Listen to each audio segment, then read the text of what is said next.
the hospitality industry's #1 podcast with your host, Glenn Houseman. Hey everybody, welcome back to the No Vacancy Podcast. Thanks so much for sitting through that exciting commercial announcement. I know you guys love those ads, and be sure to support our sponsor. Thanks, sponsor. So today I'm here with Jonathan Halkyard, President and CEO of Extended Stay America ESA Management. How are you, sir? Very well, thanks very much. It's exciting to be talking to attract you about extended stay, both from the corporate side and the customer side. Well, you know, I talk, and some people may roll their eyes at times, I talk a lot about our company's purpose. And the company's purpose is to, as we describe it, is to help people build a better life for themselves and their families. Mm-hmm. And the reason that purpose matters is because folks aren't traveling with us when they go on vacation. They're using our hotels when they're working away from home. Right. So they're relocating, they're doing projects or training programs, and they're you know, it's not fun to be away from home when you're working. I did this. I disagree. I'm having a great time with you right now. Forget my family.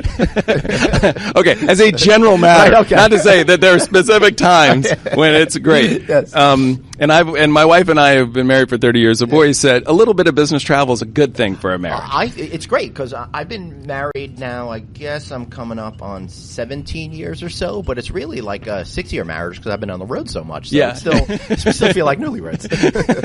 But you know, it did. I lived it myself when I took this job at 5 years ago. I lived in Extended Stay America for 8 months in Charlotte while my family was kind of concluding school and all that in Las Vegas. Well, talk about being able to really get to understand the essence of a product. Yeah, no, I lived it, and not only did I live the product, but I lived the purpose, which was I was trying to build a better life for myself, and so I.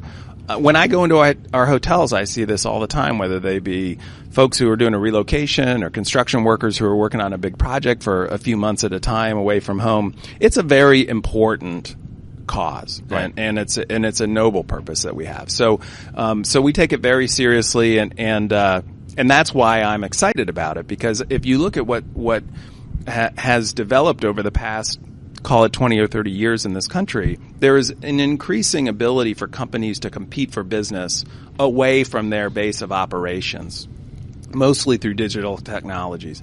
There's also an increasing, at least I see, I don't know if you see it in the discussions you have, an unwillingness of people to move. Mm-hmm. For work because of dual careers or aging parents or kids in school and all that. So you get all these companies. I have all of that's happening in my life right now. If I had to uproot and move to another part of the country, I wouldn't want to. I already moved my family once. I wouldn't want to do that again. I don't want to leave my mom who's getting older. My wife has a job. It's just I'm just freaking out thinking about it, and I don't have to move. Yeah. So you have this intersection of this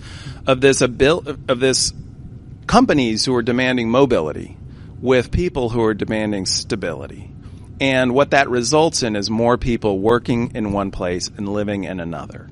And there's many offerings that serve this, whether it be serviced apartments or other things, but a mid-price extended stay product like ours is very important. And so, one of the other things that I've done as CEO is to really rededicate ourselves to that core extended stay customer. We can fill our hotels with transient business, and we do very well at that.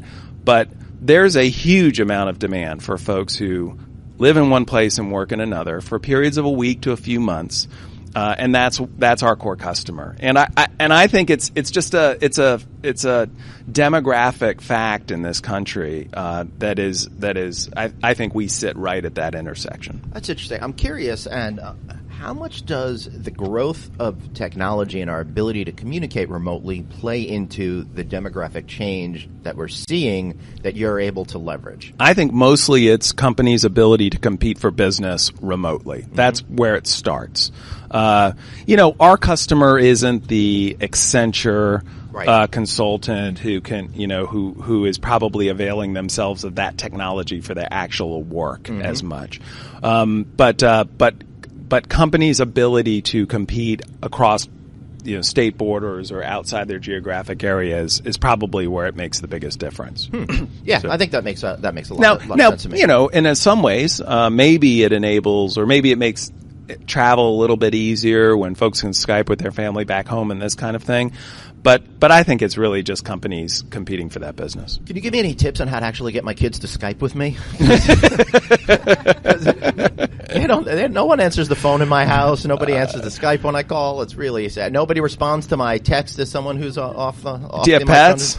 Do I have pets? Yeah. I have 2 cats now. Okay, send them a picture of the cats. Yes. And maybe they'll respond. Occasionally, that's what we do, and it works. Occasionally, I'll send my wife a picture of the cats, and then 6 months later, I'll get back, "Aw," but that's that's all you get. Yeah, that's about it. I've already been on 4 more trips since then. Yeah, yeah. We just use the pets as bait, and then we hope to get the conversation started.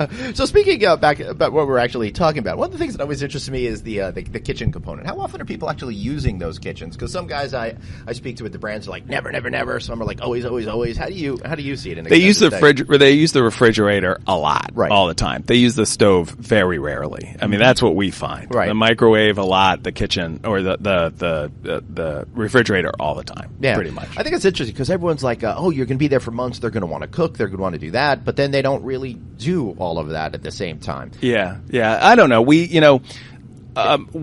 find that, like I was saying at the top of the program, that folks use our hotels. They use the product, and so they use it in a practical way. And a great example of that is a breakfast or like packing a lunch. That's what people kind of use the kitchens for. Yeah, that makes sense. The whole idea of the kitchen kind of reminds me of like the general idea of a hotel must have an indoor pool. Like, I'm going to stay at the hotel; it has to have a pool, and then you never go in it, and then you never use it. Right. Yeah. There's a little bit of that going on for sure. That's too funny. So, where do you see the extended stay market really headed to? I happen to see, and I spent a lot of time on this program talking about extended stay because I think it's really the next massive trend. In fact, I think Lodging Econometrics said that right now 27%, and don't quote me on it, but I'm pretty sure I'm right, 27% of the pipeline right now is extended stay product. That's a massive jump to me. Yeah, it is a big jump, but I think it's also important to note that a lot of that is at price points that are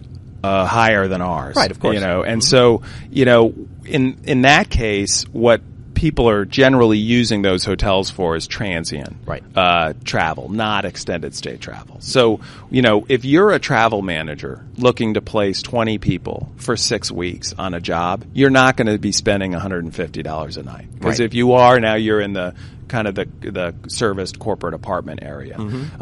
That customer is the one that we compete very well for. And so that's where you're going to spend probably $70 or $80 a night. So while the nominal extended stay supply is fairly significant, the actual customer defined extended stay supply is not as dramatic. But before we wrap up, I'm curious as to what the right mix of business is. Do you think in some of your properties? Because me as a customer, I love extended stay product, even if I want to just stay 1 or 2 nights, especially if I'm with my family. I think that it really goes more into the trends of we could all be together and all have a little space to be alone together, all of that kind of stuff. But from the ownership point of view, you don't really necessarily want people coming in for 1 or 2 nights when you could be selling for 5 nights, 28 nights, 3 months, blah, blah, blah. Yeah. You are not our core customer for extended stay. I'm going to try not to take that personally, Jonathan.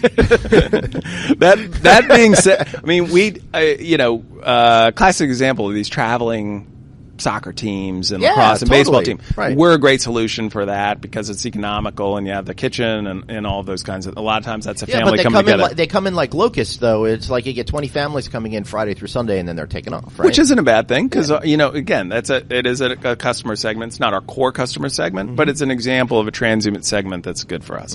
But to your question, the ideal business mix for us is having 2/3 to 3/4 of the house with extended stay guests. And we define that as a week to a few months whose primary purpose of travel is business. Right. And those customers, they know what our product is. They oftentimes they've stayed with us in other places, and they kind of get the product. Transient guests who come to us frequently through the OTAs sometimes don't understand the product. So, for example, we do weekly housekeeping, and that customer might come and they'll check in at night, they'll go out the next day and do their work, they come back, and that room isn't made up, and then then they can be upset. Well, that's the way we operate. So we've had to adjust a little bit for those customers, but the core guest is the extended stay guest. I'm starting to think over time that we're going to start moving away from daily housekeeping in all segments of the business. I don't think people need it as much. I think we've trained them to expect it in the hospitality business, but I don't think it's something necessary. And the way that I experience hotels and the way that my buddies, when we're on the road at conferences, experience their hotels, we don't really want someone coming in the room anyway. Yeah, it seems. Well, if you think about it, 20 years ago, when you arrived at a hotel, you usually had somebody open the door, bring your bag up, maybe even bring your bag up to the room and open up the room. So much of the service industry generally has become more self-serve, and people have gotten more comfortable with that. And the hotel business is no different. I completely agree with you that the idea of daily housekeeping is probably, it will always be available. I don't think it's going to be table stakes anymore, in a few years. I agree. So, the last question I really have for you, or the last topic, you're talking about getting that right mix of business. So how does that affect the amount of staff that you have at the property in terms of who's running the property and then who's selling for the property to get those heads in? It doesn't affect it a lot. We can adjust, and we do, because the mix will change for even a particular hotel, every, over time. It's usually just housekeeping that is affected by changing business mix. Right. The sales model is an interesting one in our business. It's as you might expect, it's a combination of account sales, kind of strategic account management people, as well as local feet on the street who are working with local accounts and understanding business that's in the market. Right. Yeah, because I was at the back in April here in New York City. I was at the Service Department Summit and the Service Department Summit Americas, and what was interesting is they had somebody get up on stage and they started doing all of this math up on stage to try to figure out how many more customers you actually need in order to fill up your room. And it's interesting because when you get that longer customer, it's a lot less different accounts that you need to get, but it's just finding those accounts that is takes, I think, a little bit of effort to change your mindset, because it's not what we've been traditionally looked to do. Yeah. Our it's interesting. Our local salespeople, I mean, they'll look after a city. We might have 2 salespeople in Cleveland with our 8 or 10 hotels, and it's their job to just know who's remodeling restaurants, know what construction projects are going on, know what conventions are coming into town. And I mean, here's an example of our business. The U.S. Open comes to let's say to Oakmont last year or 2 years ago.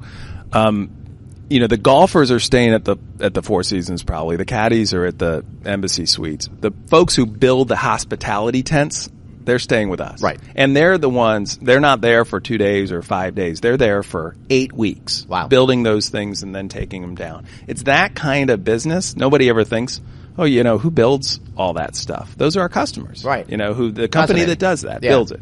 So, or stays at Extended Stay America. So salespeople need to be tuned into that kind of activity.